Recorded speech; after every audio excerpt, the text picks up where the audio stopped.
Bismillah. Innal hamdalillah nahmaduhu wa nasta'inuhu wa nastaghfiruh wa na'udzu billahi min shururi anfusina wa min sayyiati a'malina. May yahdihillahu fala mudilla lahu wa may yudlil fala hadiya lahu. Wa ashhadu an la ilaha illallah wahdahu la syarika lahu wa ashhadu anna Muhammadan abduhu wa rasuluh. Ya ayyuhalladzina amanu taqullaha haqqa tuqatih wa la tamutunna illa wa antum muslimun.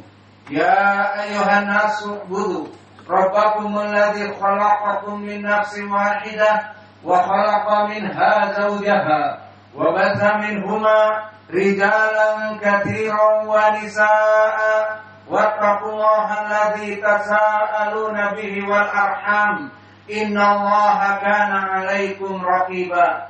Ya ayyuhalladzina amanu taqullaha wa qulu qawlan sadida yuslih lakum a'malakum wa yaghfir lakum dhunubakum wa may yuti'illaha wa rasulahu faqad faza fawzan 'azima. Amma ba'du, fa inna asdaqal hadits kitabullah wa khairal huda hadi Muhammadin sallallahu alaihi wa ala alihi wasallam wa syarrul umur muhdatsatuha fa inna kulla muhdatsatin bid'ah wa kulla bid'atin dhalalah wa kulla dhalalatin finnar. Iyadan billahi minan nar. Sidang jamaah Jumat di Masjid Imam Muqbil Al-Wadi di Darmasraya, Sumatera Barat, yang semoga Allah menjaga kita semua dari penyakit-penyakit yang sangat buruk dan memberikan rizki-rizki kepada kita halalan thayyiban yang melimpah. Maka ketahuilah wahai saudara-saudaraku bahwa Allah Jalla wa'ala menjadikan suatu tempat di muka bumi ini, yang mana tempat ini dikhususkan kaum muslimin untuk berkumpul padanya, untuk beribadah padanya. Maka tempat ini di negeri-negeri Islam seperti Indonesia, NKRI kita tercinta, dan di Saudi dan di Yaman dan di negeri Islam yang lainnya, maka tempat ini ada di setiap rukun tetangga dan akan lebih dari sekitar puluhan dan belasan di rukun warga, dan bahkan di kelurahan akan ada dan kecamatan berpuluh-puluh, dan satu kabupaten bisa beratus-ratus. Maka dia adalah masjid Baitullah, dia adalah masjid rumah Allah. Maka tempat ini diperintahkan oleh Allah untuk kaum muslimin untuk yu'ammiruha, untuk dihidupkan dan untuk dijayakan tempat-tempat tersebut. Maka telah datang perintah secara umum bahwa kita kaum muslimin diperintah untuk memakmurkan masjid-masjid Allah, seperti perintah salat berjamaah, di mana Rabbuna Jalla wa Ala yaqul fi kitabihil karim wa aqimus shalah wa atuz zakah warka'u ma'ar raqiin. Maka dirikanlah salat berjamaah yang wajib, dan bayarlah zakat, dan salatlah kalian bersama orang-orang yang salat. Dan begitu pun di hari Jumat. Ya ayyuhalladzina amanu idza nudiya lis-shalah fi yaumil jumu'ah fas'au ila dzikrillah wa dzarul bai'. Maka disyariatkan di hari Jumat seluruh yang namanya kaum muslimin, baik laki-laki secara wajib dan perempuan secara sunnah, maka mereka mendatangi masjid-masjid Allah, fas'au ila dzikrillah wa dzarul bai', untuk menghadiri khutbah dzikir kepada Allah dan meninggalkan bisnis tender jual beli mereka. Maka dari dua ayat ini menjadi pendalilan bahwa masjid-masjid diperintah oleh Allah untuk dibangun dan diperintah oleh Allah untuk dimakmurkan. untuk dimuliakan di muka bumi ini dengan berkumpulnya kaum muslimin melaksanakan ibadah seperti sholat Jumat dan seperti sholat 5 waktu berjamaah, dan juga bahkan dari menuntut ilmu. Maka asal dari menuntut ilmu itu di masjid, tidak di kelas-kelas, tidak di kampus-kampus. Namun ini dari asal, namun boleh juga di tempat-tempat yang lain selain masjid. Maka di dalam hadis yang diriwayatkan oleh Imam Muslim dari keutamaan memakmurkan masjid dengan melaksanakan majelis-majelis ilmu, halaqatul dzikr di dalam masjid itu, seperti diriwayatkan oleh Imam Muslim dari Abi Hurairah, "Majtama qaumun fi baitin min buyutillah yatluna kitaballah wa yatadarasuna bainahum illa nazalat alaihim sakinah wa ghashiyatuhum rahmah wa hafathumul malaikah wa dzakarahumullahu fi man 'indah." Maka barang siapa yang berkumpul di masjid-masjid Allah untuk menuntut ilmu, membaca Al-Quran, dan orang-orang berkumpul mengajari Al-Quran dan agama Allah dari sunnah-sunnahnya, dari akidah, dari ilmu fikih, bahkan lughatul Arabiyah, tafsir Al-Quran dan hadis, maka semuanya itu berkumpul di masjid-masjid Allah menuntut ilmu, kecuali Allah berikan keutamaan. Keutamaan yang pertama, ghasyiyatuhum rahmah, Allah menurunkan rahmatnya. Maka barang siapa yang terlilit oleh hutang dengan banyaknya menuntut ilmu di majelis ilmu, Allah akan mudahkan. Dan barang siapa yang dalam keadaan sakit, maka akan disembuhkan. Dan ini yang maknanya ghasyiyatuhum rahmah, Allah meliputi rahmatnya kepada orang-orang yang hadir menuntut ilmu di majelis ilmu. Kemudian nazalat alaihimus sakinah, maka Allah menurunkan ketenangan batin, ketenangan hati bagi mereka orang-orang para penuntut ilmu di masjid. Maka berapa banyak manusia yang Allah berikan kekayaan, dipikirnya dengan kekayaan menjadi miliuner, menjadi miliarder, kemudian hatinya akan tenang, tidak. Maka berapa banyak dari orang-orang yang kaya merasakan kegersangan hati di saat sibuk menuntut dunia dan lupa dari menuntut ilmu di majelis-majelis ilmu. Dan persepsi manusia bahwa kebahagiaan adalah dengan popularitas, dengan terkenal, dengan tampil di iklan-iklan dan di media-media sosial, bahkan di televisi-televisi dan sinema-sinema, maka popularitas tidak menjadi sumber kebahagiaan. Betapa banyak dari selebritis yang mati dikarenakan kegersangan hatinya dan overdosis dari narkoba karena mencari kebahagiaan. Maka kebahagiaan itu yang kedua, kata Nabi kita, di majlis ilmu. Nazalat alaihimus sakinah, keutamaan orang-orang yang menuntut ilmu di masjid-masjid Allah, hati-hati mereka tenang. Dan ini sesuai dengan ayat ala bidzikrillah tatmainnul qulub.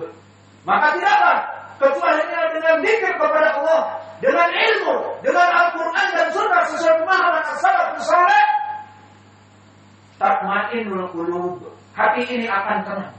Maka faedah yang kedua di majelis ilmu, di masjid yang menuntut ilmu, selain Allah berikan rahmat, juga Allah turunkan ketenangan hati. Dan yang ketiga, hafathumul malaikat, malaikat-malaikat akan mendatangi, khusus diciptakan sebagai malaikat yang mencari majelis ilmu. Seperti di hadis yang diriwayatkan oleh Imam Al-Bukhari, innallaha khalaqa malakan, Allah menciptakan malaikat yabhatsuna an majalisil ilmu, yang mana mereka mencari di mana tempat menuntut ilmu. Maka di saat mereka mendapati di Masjid Al-Imam Muqbil Al-Wadi selalu dijadikan setiap hari tempat menuntut ilmu, misalnya, maka mereka yang mencari-cari tempat menuntut ilmu akan berteriak kepada para malaikat yang lainnya untuk mendatangi majelis ilmu. Karena mereka diciptakan untuk menghadiri majelis ilmu. Mereka mengatakan, halumma ila ma yabhadakum ilaih, halumma ila ma yanfa'ukum. Kembali wahai malaikat. Aku menemukan di Sitium 1-2B Dharmasraya, Masjid Mobil Al-Wadi, ada terus kajian-kajian ilmu. Sini, kembali, yang kamu diciptakan oleh Allah untuk hadir di majelis ini, penuhilah. Maka di hadis ini disebutkan hafathumul malaikat. Majelis-majelis ilmu itu didatangi oleh malaikat-malaikat, dan malaikat-malaikat melindungi majelis-majelis ini dengan sayap-sayap mereka sampai kepada ufuk, sampai kepada atas langit. Jika kita tidak kesat mata, kita akan melihat bagaimana malaikat menundukkan dan mengepakkan sayap-sayap mereka untuk melindungi dan menghormati dari majelis ilmu. Maka di dalam hadis ini pun, kalau tadi di Sahih Al-Bukhari, maka kemudian Allah mengatakan kepada para malaikat, apa yang kebanyakan mereka takutkan, api neraka. Apa yang mereka kebanyakan harapkan, dimasukkan oleh surga kepadamu ya Rabb. Dan banyak dari ucapan-ucapan hiwar antara malaikat dengan malaikat-malaikat, Allah dengan malaikat-malaikat yang mencari dari para penuntut ilmu. Maka di akhirnya Allah mengatakan, asyhidu anni qad ghafartu lahum. Maka saksikanlah wahai para malaikat penuntut ilmu, aku mengampuni seluruh yang hadir di majelis ilmu.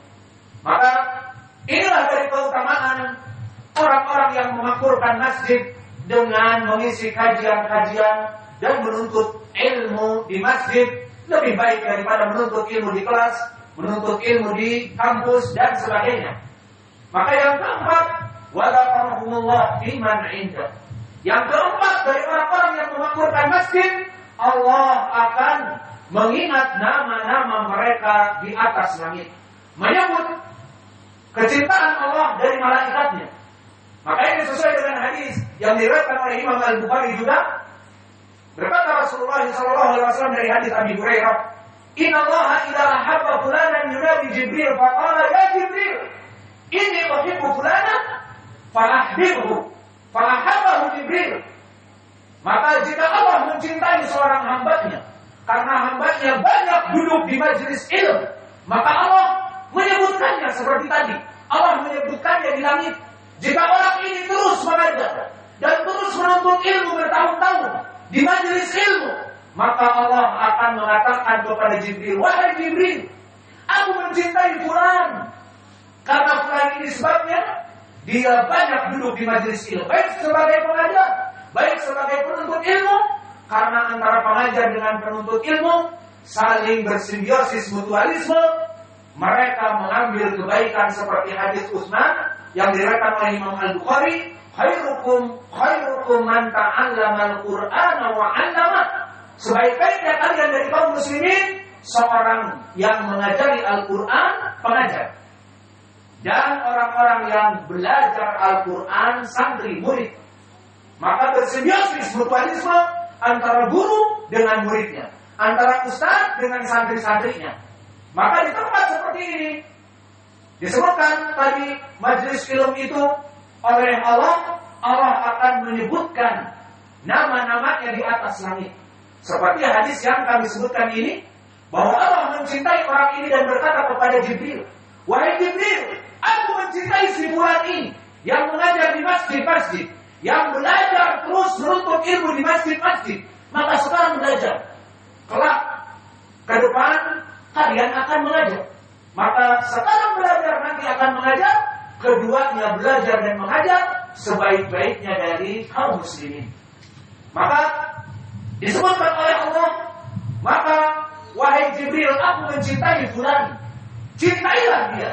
Diperintah oleh Allah setelah mencintai orang ini, Jibril untuk mencintainya. Maka Jibril pun mencintainya. Tidak cukup Jibril mencintai, Maka Jibril pun mengumandangkan kepada malaikat-malaikat penghuni langit, "Innallaha yuhibbu fulanan fa'ahibbu." Maka Allah mencintai fulan dan aku disuruh mencintainya. Maka kalian penduduk langit untuk mencintai orang ini. Maka seluruh malaikat mengetahui kedudukan dai-dai ilallah, pengajar-pengajar ikhlas kepada Allah, dan para penuntut ilmu di majlis-majlis mereka diketahui dan dicintai oleh Allah dan Jibril dan para malaikatnya. Lalu jika dicintai oleh Allah di langit dan para malaikat-malaikatnya dan Jibril, lalu bagaimana kedudukan mereka di dunia? Para dai-dai Allah, para pengajar kepada kebaikan dan santri-santri yang belajar menuntut ilmu kebaikan, dijadikan makhluk-makhluk di dunia cinta kepada mereka. Maka di akhir hadis disebutkan, wa ju'ilal qabul fil ard. Maka setelah dicintai oleh Allah di langit dan malaikat-malaikatnya dan juga Jibril, maka Allah turunkan qabul. Semua orang mencintai ustadz ini, semua orang mencintai santri ini. Maka ini dari keutamaan mereka orang-orang yang memakmurkan masjid. Maka dari masjid, jika dimakmurkan, akan berfaedah juga kepada orang-orang yang memakmurkannya. Seperti diantaranya akan mendapatkan pahala yang besar sesuai jarak jauh dan dekatnya rumahnya dari masjid. Telah datang diriwayatkan oleh Imam Muslim dari Abi Musa Al-As'adi, "Ina aqamat nas ajran ab'aduhum baitan fakasratul masyi." Maka sebanyak-banyaknya pahala yang diraih oleh kaum muslimin, mereka rumah yang paling jauh dari masjid. Karena dengan jauhnya dari masjid, setiap dia berjalan, berapa pahala yang dia dapatkan. Wa aqamuhum ajran man yamtadirul imam hatta yusallil jamaah.